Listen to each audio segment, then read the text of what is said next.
Welcome everyone. We'll get started in a couple of minutes. It's like a small crowd today, possibly. So this will be an intimate session, shall we say. So before we get started, if you have any questions, please just type them either into the Q&A or you can type them into the chat, whichever you prefer.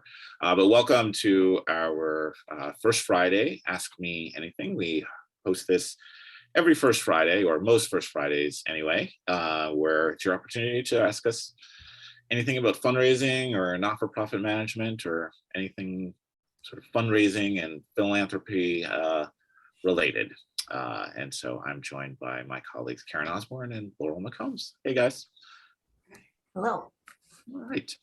So how should we kick it off? Maybe it's the end of the year. Maybe we should, while we're waiting for some questions, maybe we should just talk about end of the year things. So Karen, you were mentioning right before we started about stewardship and the importance of stewardship. So maybe we can start talking about that and while we wait for any questions that we might have. You know, and some of you might have heard this story before, and I apologize, but every Christmas time, holiday time, I am reminded of an amazing phone call that I received from the CEO of a not-for-profit that I support, that my husband and I support, and that the Osborne Group has a long history with, and that's Easter Seals. And it was like 2 days before Christmas, and I'm stressed out of my mind, and I got food in the back seat, and I'm driving, and there's traffic, and I get this call from the CEO of Easter Seals. And at the time, it was Jim Williams. And I said, "Hey, Jim, what's up?"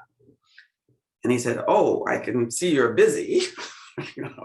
And sorry to bother you, but I just couldn't let this week go by without taking time to thank you for everything that you have done for Easter Seals. And then he proceeded to list things that I had done. He wasn't thanking me for money, which I happily gave. He was thanking me for ideas and being present and helping and, all the other things that people want to be wanted for. We don't just want to be wanted for our money and our contacts. And my whole attitude changed. I was like, "Oh, well, how are you?" Stewardship, letting people know that they made a difference. What a great time of year when people are stressed to the max, has so many things on their mind. I know that a gift officer told him to do that. I know that he had a sticky, that he wasn't just sitting at his desk and I thought of you, but I believed him because the things he said resonated. And it just made me feel so good. So that's one way, getting your CEO, getting board members just to make a little call, a thank you again call, not for an immediate gift, but for a year-long support, 6-month support, whatever it is. Yeah, I love that, Karen, because there's something in particular that you said that I think is really important, which is that he thanked you for something that was more than your money. And I think that right now, in this last, between Giving Tuesday and the end of the year, right? Between Thanksgiving and the end of the year, we really tend to hear a lot about money. Both in terms of solicitation and in terms of stewardship. I think it tends to be so kind of, your donation matters. And even when we say kind of broadly, your support matters, it still feels like we're talking about money. And so I love that, kind of that extra step of listing and highlighting the things that are not monetary that people are giving to your organization. But that, of course, also means that throughout the year, we're engaging in people in ways other than getting their money. So, it kind of is that double-edged sword. If you aren't kind of out there coming up with a suite of engagement opportunities and different ways to be engaging your donors and getting their expertise and their feedback and their time and their, different, engaging them in different ways, it's then really hard to thank them for anything much beyond that. So always a reminder to me of, let's make sure we're paying attention to the other gifts that people give us, and then we can steward them, but let's also find ways to allow them to give other gifts than just. That's beautiful. Yeah, I love that. I've been thinking too a lot about internal stewardship and really making sure our colleagues feel valued and know the difference that they've made. And I think so. I've been thinking about this from sort of two angles. One, I think it's just been a tough 18-20 months, right? It's been really hard. A lot of the times development staff expected to raise exact same amount of money that they were prior to the pandemic under conditions that are, pretty challenging and pretty difficult. And for some organizations have required really rethinking how they do their development work and their fundraising work in general. So really just that aspect of things, and just all of us letting each other know that we matter to each other and you matter to your colleagues, and just to thank them for whatever for whatever contribution they've made around fundraising or within your area. And it doesn't even have to be limited to fundraising, but just kind of letting everybody know within the organization that they're appreciated in some way. And then there's the more specific development aspect of it in terms of creating a culture of philanthropy and having people just know that when they help with development, when they help with fundraising, making sure that they understand that it did make a difference, that it did help. I don't think we're always great about reporting back to those people or to the organization as a whole, the difference that they're giving, that their cooperation is made in terms of fundraising. And so, I've been thinking about that lately, just and talking to some very stressed development teams and staff, and because it's just been challenging times. I wonder if you guys have any thoughts about that. I love that, Bob. Especially, I also think about board members. We forget to thank our board members for all the other things they do besides give us money and sell tickets, to events. And it's very hard for them to be good stewards to others if they've not experienced joyful stewardship from you. They have to see it. So you really have two reasons to do it. One is because thank you, board members, we love you. And then the second reason is, and then they made a difference, it had an impact. But the other reason is let them experience that joy so they know how to share it.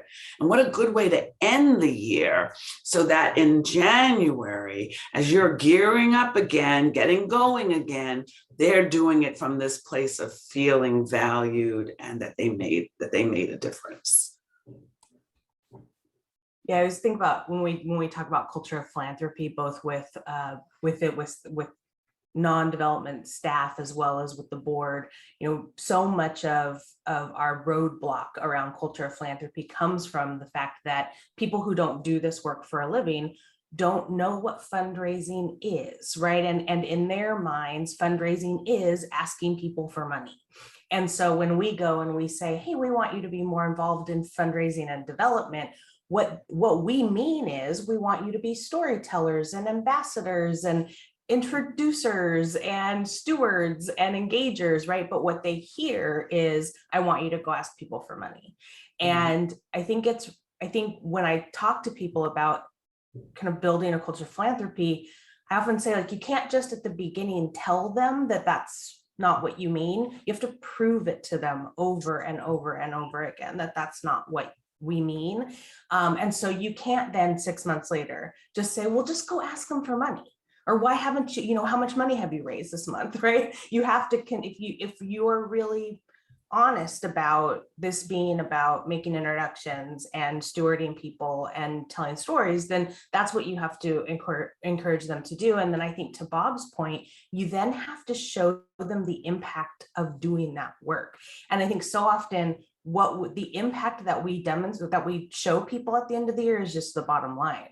Like, we raised this much money. And so it then doesn't reinforce that if I didn't sell a ticket or I didn't go ask my company for money, I'm not seeing the direct impact. So I think taking what Bob said and what Karen said and smushing it together, I think it's so important that we find ways to take those process metrics, right? Number of introductions, number of meetings you went on with me, number of stewardship calls you made, and then be able to translate that and relate it back to the outcome metrics of this is how much money we raised, right? So being able to really connect those dots for people, I think is super, super important, and helps them believe us, helps reinforce that we mean it when we say, no, when I ask you to do fundraising, I'm not asking you to ask people for money.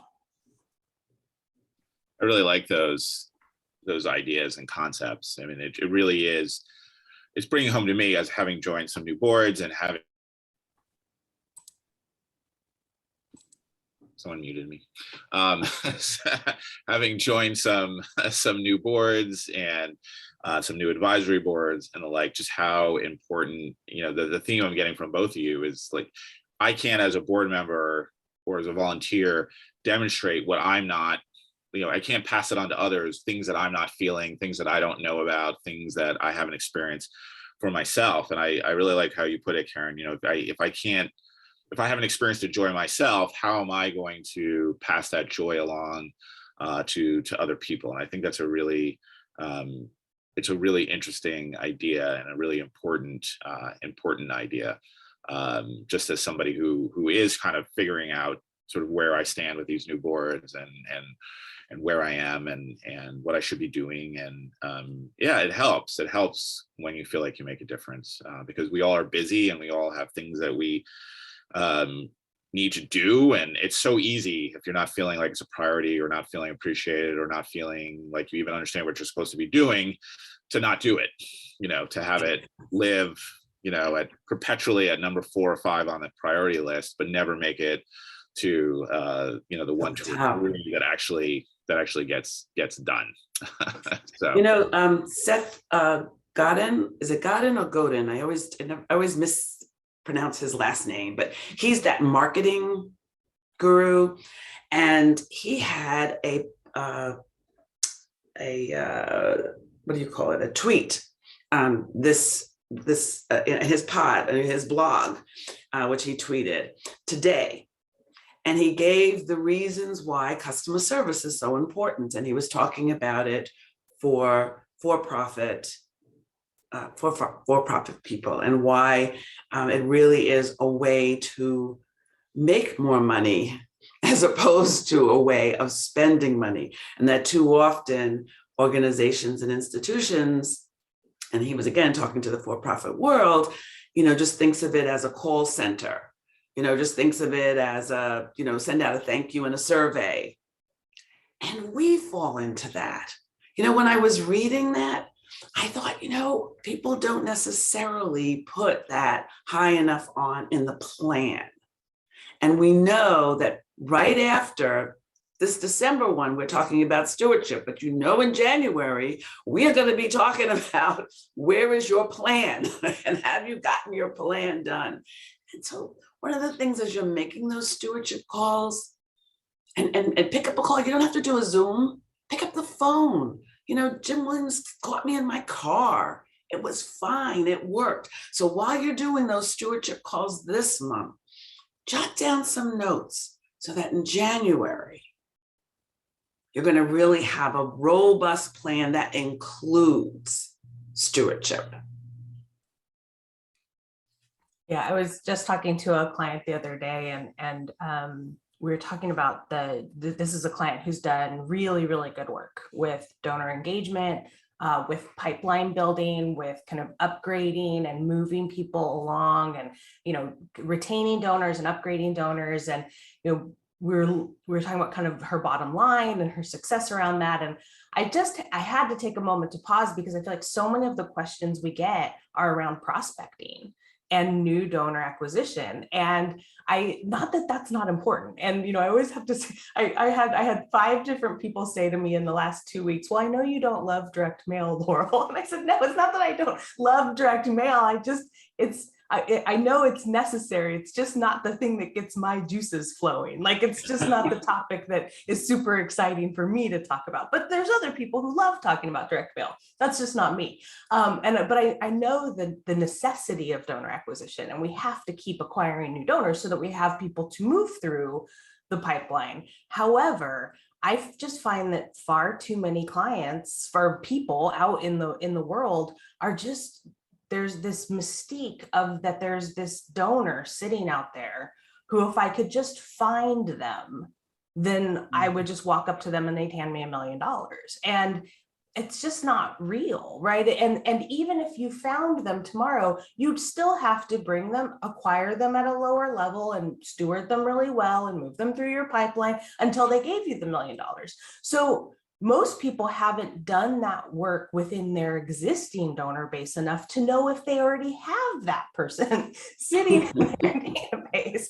And, so I love, Bob always talks about like that stewardship is not a nice to have, it's a must have. And after all these years, 20 plus years in this business, talking about stewardship, hearing about stewardship, I still think too many people think it's this nice to have, smushy, feel good thing, when it is absolutely the most imperative thing to your bottom line. Like it just is. So they also, though, just want to add one last thing about that. I don't know, do we have questions, Bob?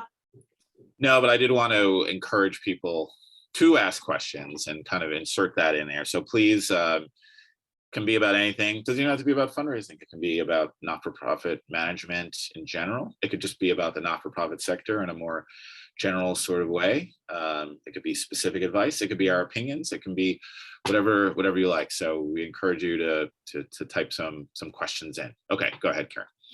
So one of the other things that I find is that people smush 4 concepts together, and they focus on, unfortunately, the parts that don't have the biggest impact. So they think that thank you, they get out their receipts, very important, but that's not the same as sharing impact, right?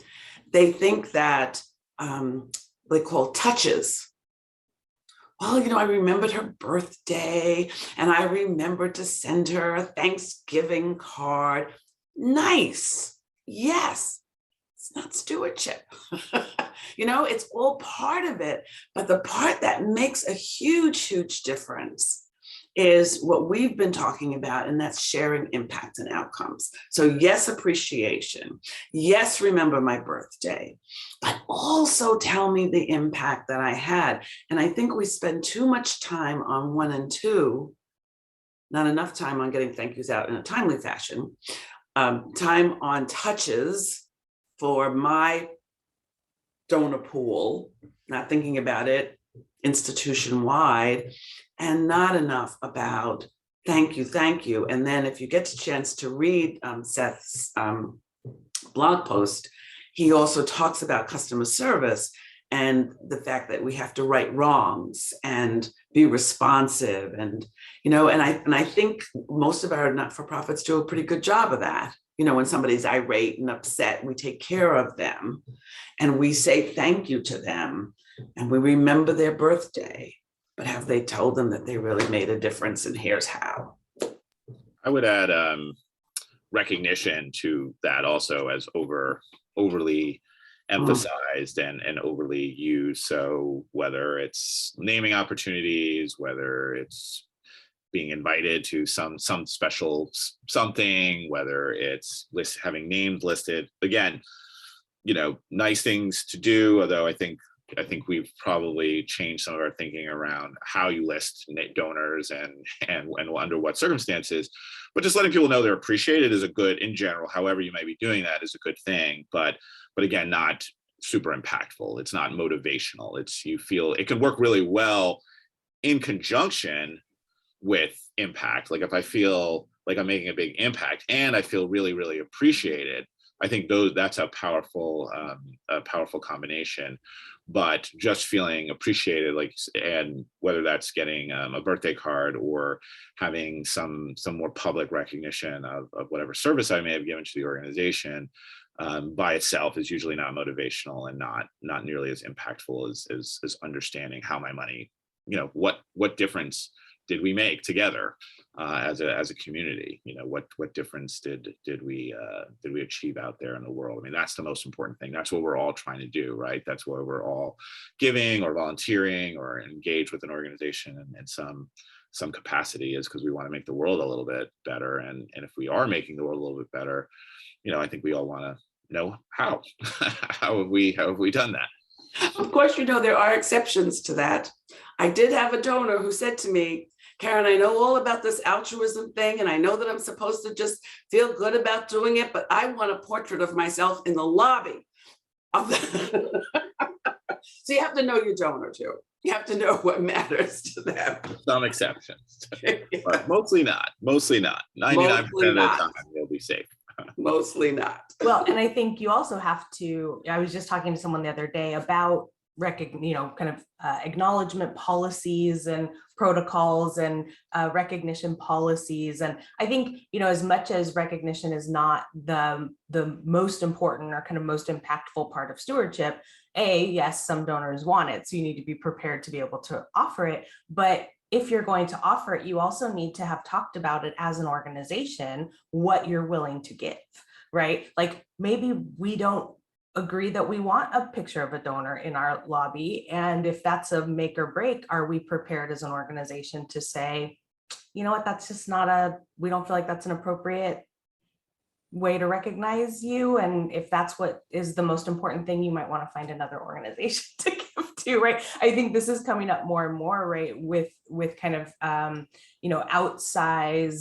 recognition. And are we giving certain donors more recognition than maybe they deserve? I also always tell people, don't undersell yourself, right? I think with recognition, people have a tendency to kind of give away the farm, right? When it comes to recognition opportunities, make sure but it's something that, as much as it isn't the most important thing, it is something that you as an organization need to have policies around and have talked about and thought about, so that you're prepared. I also was just going to interject too. I think it's always interesting when we do feasibility studies or when you see surveys from donors about stewardship, when people are kind of generally asked about like, how can the organization steward you better? Most donors will say things like, oh, I don't need anything. I'm fine, which somehow like reinforces to nonprofits like, no, Osborne Group, you're crazy. Our donors are saying they're fine.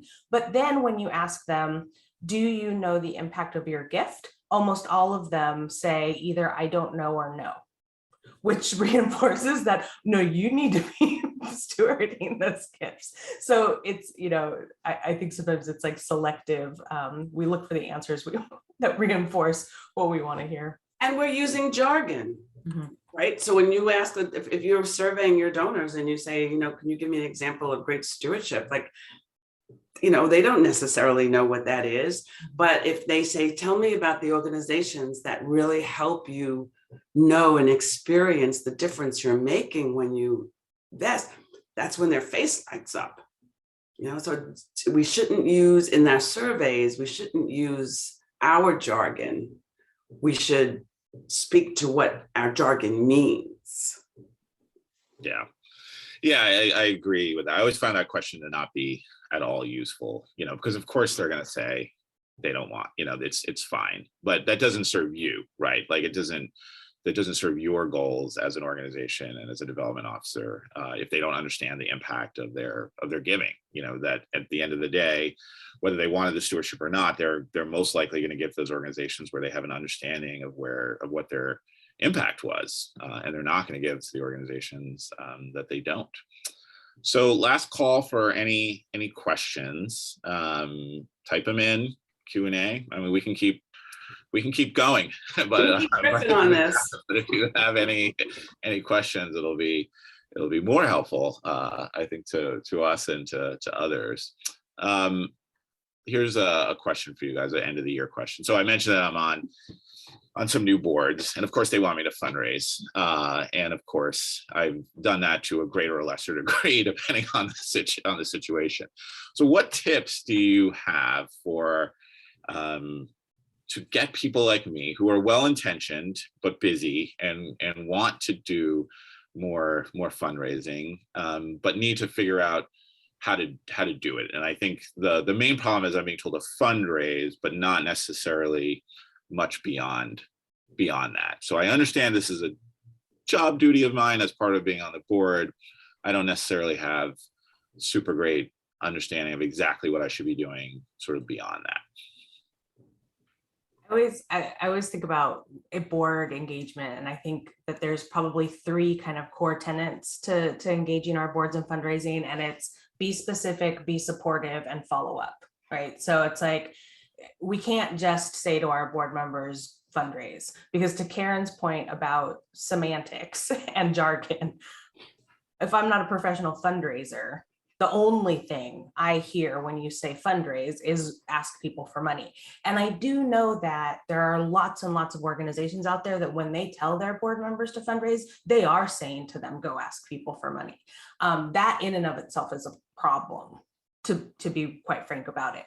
That's not the best role for our board members to be playing when it comes to raising money. It isn't the most, we're not getting the most out of them when all we're doing is just saying, go ask people for money, because we're not engaging people, we're not stewarding people, we're just continuing to perpetuate this kind of quid pro quo system that board members live within, where I ask you for my organization and then you ask me for yours, and I go to your event and you come to mine, and board members are exhausted. It's exhausting for them. And so, part of this is, as nonprofit professionals, we need to take more responsibility to know what it is we really want our board members doing. And quite frankly, I don't want my board members asking people for money, because they're going to ask them for way less money than they should be. So I would really much rather they not ask people for money. So I think that's part of it. I think there's a big cultural piece, which is we need to be really specific with our board members about what we're asking them to do. And it needs to be things like make 10 stewardship calls this month. And by the way, here's the list and the script. And, I have 3 meetings this week. And here's the dates and the times and who they're with. Will you come with me? Right? It has to be that level of specificity. And then we have to give them everything they need to do that, right? We need to give them the scripts and give them the stuff, and, and then follow up. Like, don't say do this month and then wait till the end of the month to check in with them. Say do this month and then check in after week 1 to say, how's it going? What do you need? What else can I give you? Right? So I think if we just think about those like 3 tenets, right? Be specific, be supportive, follow up. I think we end up helping our board members a lot. So could you send that to Bob's board? Could you just and to mine and the one that I serve on? Could you just talk to my people too?